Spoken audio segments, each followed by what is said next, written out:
So welcome to session 6. Now I've got to just faff and find slides. Are they here? They're here. Oh, oh, oh. Yay. I thought you'd be interested to see an update to my lounge. I found this meridian thing here. So not only do I have a pink chair, I now have what I would call a chaise longue, but the Frenchman says it's not a chaise longue, it's a meridian. Off the Bon Coin, somebody's room was too small, having moved house, so we got advantage of that. So going back to that week 1 of doing the things that we need to do to take care of ourselves and creating space physically, emotionally, mentally, spiritually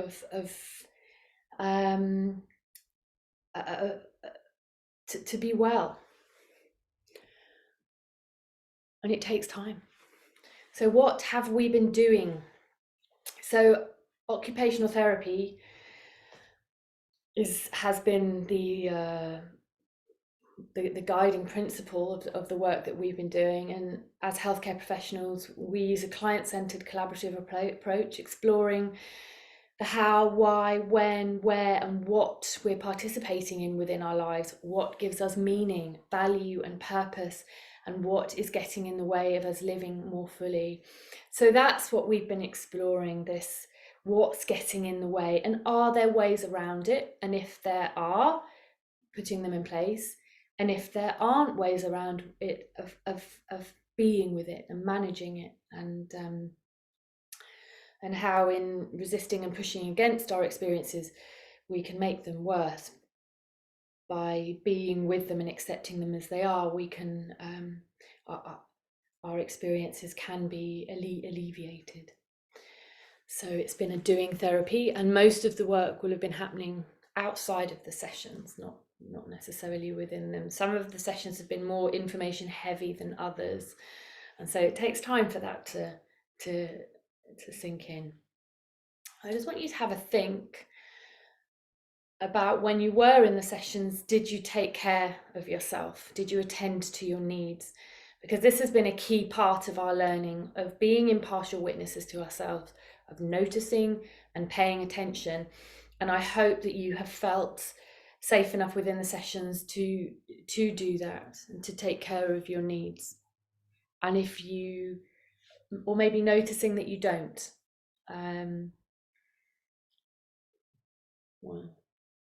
so what have we been up to? So we've explored the quirks of the brain that create habits from both a psychological and neurological perspective, and some of the things that we can do about it. We can't change everything, but there are some things that we can adapt around.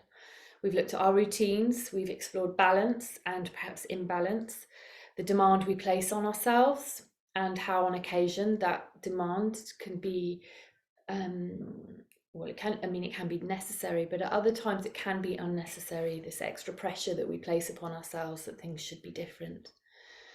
And learning how tiny daily changes can affect your brain chemistry and its structure. What neuroplasticity is and how it can change your life has been a factor around our learning, and that we have choices as to how we respond and react.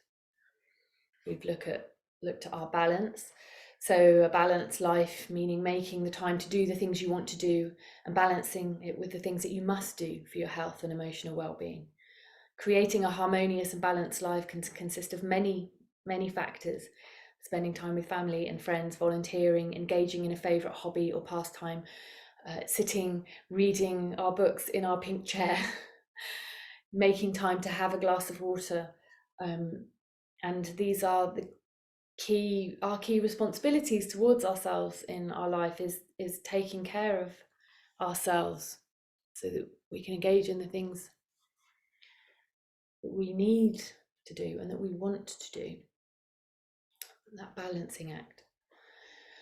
So being well, well-being and wellness are not merely the absence of illness or distress. It's a lifelong process of making decisions to live a more balanced and meaningful life.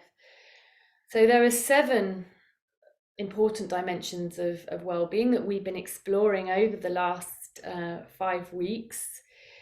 They are our emotional well-being. So we've looked at that wheel of learning to be emotionally literate, our environments, our environmental well-being, our intellectual well-being, our occupational well-being, so being occupied, the doing, our physical well-being, social and spiritual. So we need some balance within these areas for overall contentedness. We've been information gathering, so there are always opportunities to enhance our well-being, and we've begun to explore current routines and establishing systems to guide you towards a fuller sense of well-being, and to make sure that you're doing what matters to you, even if it's once a week. That can be enough for your body, your parasympathetic nervous system, for you to feel nourished and to give you purpose and meaning and value. It doesn't need to be every single activity of the day, and as we've established, most of the activities that we do within our lives are fairly mundane and neutral, but we can bring some present moment awareness to how extraordinary and beautiful that is. And then there's identifying which dimension of well-being is a priority for you. And again, we're still in the early stages of observing that. It's really been an information gathering process. And those small little changes that can change the trajectory of our experiences. I don't know if I talked about the analogy of the pilot. So if the pilot takes off with his plane of passengers, if he goes 1 degree off the trajectory, instead of ending up in Mexico, he'll end up in New York. So these little things that we do really can have a massive impact on our day. So simply what seem like simple things, like not going to the toilet when we need to go, or not having breakfast, or not drinking water and putting it off to later. These can have big impacts on our health and our well-being and our general emotional, physical, psychological, all factors. Now, there was a question around the neural pathways and pain, and this is not an easy. There are whole courses on this kind of work, so we just touched on it. But we can have learned responses to pain, and this is where the mindfulness-based stress reduction work has been working, particularly with people who have chronic pain, who have exhausted all, so they've had the surgery, they've had all of the medications, and where the pain continues. So we have a learned reaction to pain, and it doesn't make it any less real. It's real, but this is neural pathways within the brain that interpret physical experiences to being a pain symptom. And in this way, it's pain is influenced by our emotions. So, for example, if a child falls over and there's nobody around, if they will often, you'll see the child look to see, and they might pick themselves up straight away and dust themselves off and go. And then there are interactions with children where they fall, and mum or dad come in straight away with a very emotional response, and then the child panics and becomes really upset and distressed.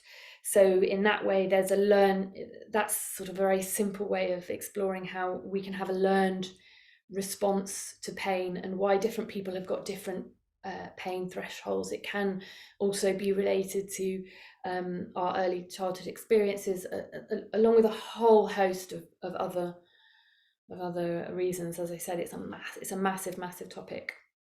But pain is influenced by our emotions, and the cycle of pain and emotions are interrelated.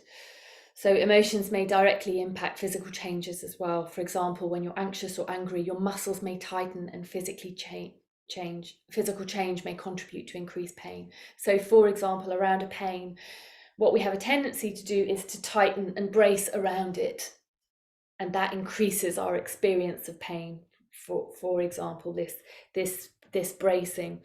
So if we let go of the bracing and the tightening around the muscles, if we notice it, which often we don't, we can relate differently to the pain that we have. And also the belief that you have control over your life and continue to function despite the pain or subsequent life changes is something many people can find can improve their mood, and this then in turn can have an impact on their pain response. So there's pain, and then there's the emotions around the pain that can make the pain worse or better, or indifferent. So I've included a couple of links here. The emotional impact of pain. This is a research paper from, actually the pain as a learnt response is a research paper from 1968. So this is not a new phenomena. People are saying that it is, but this has been researched for a long time. And then pain perception and response and neural pathways to pain. So these are some articles if you want to read more around it, and I've included some medical ones in there as well for anyone really interested in geeking out on this. So I'm just going to pause here and I'm just going to pause the recording. Hang on, if I can find it. There we go. Okay. So we've had a bit more of a discussion around pain for people accessing the live, the recordings. If there's anything that you'd like to discuss around pain, do reach out. We talked about the practicalities of like the pain that we might experience, such as like the occasional pain, like a burn, or having things to hand ready that we know work for us, but also just having a plan, like having a little first aid kit. It soothes us, it makes us feel in control. And likewise, we can apply this similarly with chronic pain, in that, as we've discussed with the sleep, of what we know that we need to do that will support our well-being around chronic pain. So there's some further reading here around chronic pain, and do reach out if you've got any questions or queries. So we've been looking a lot at the neuroscience behind our responses, and in particular, one of my favorite parts of the brain is the reticular activation system, which I've banged on about throughout. So this processes our sensory experiences and is a filter for how we see the world, which we can use to our advantage and to our disadvantage. So we've got our senses in terms of the smell, the sounds, the touch, the taste. But we've also got the vestibular, so this is the movements. So there are certain things that we can be doing to soothe ourselves. So you might notice when people are worried or anxious that they rock.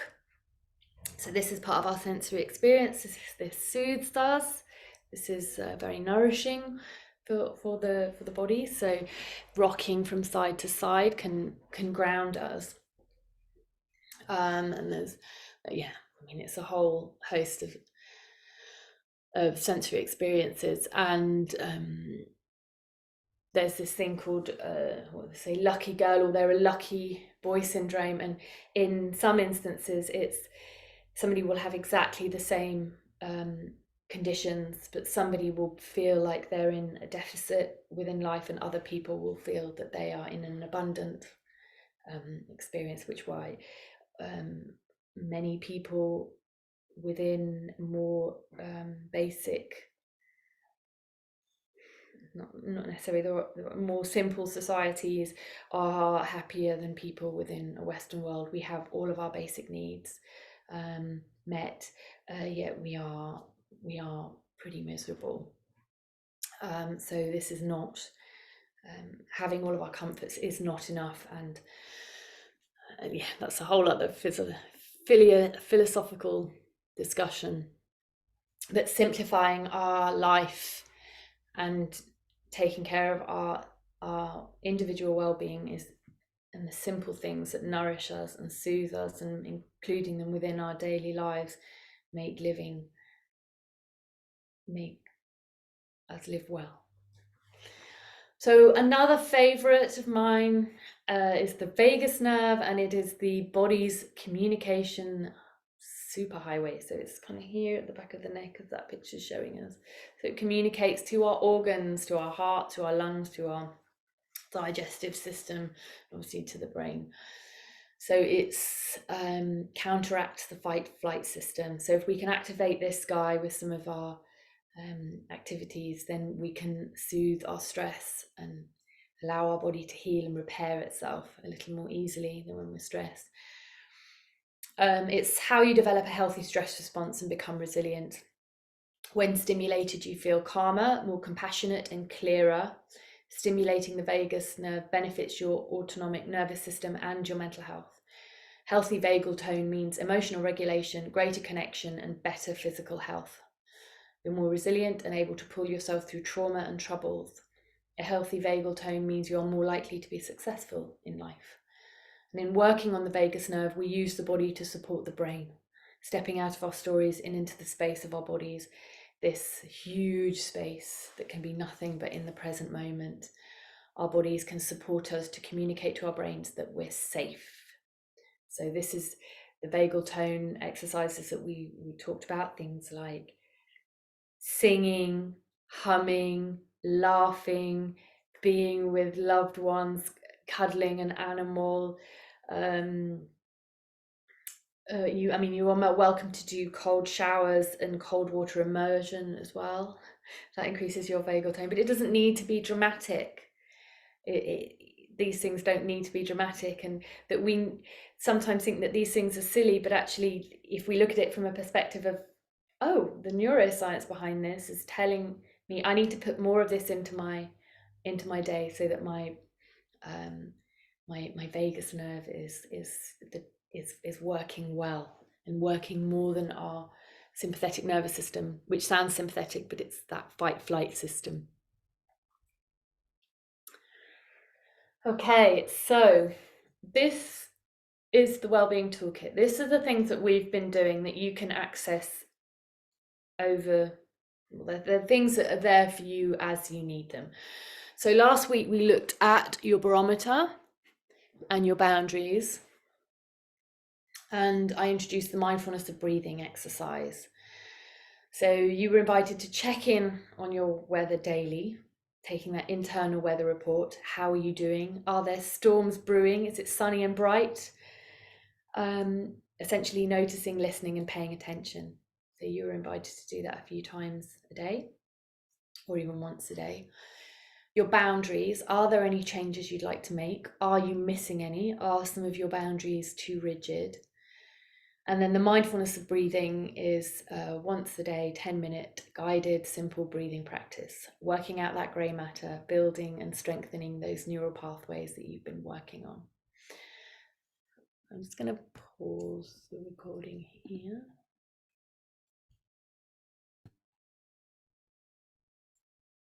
So that was our last class together. Thank you so much for joining me. If you have any questions or queries, or anything that you'd like to share about your experience, please do let me know. I will be emailing the links to the sessions and where you'll find all of the exercises. If I have forgotten anything, please do let me know. But it has been a pleasure. Again, take what's useful and leave what isn't. Au revoir.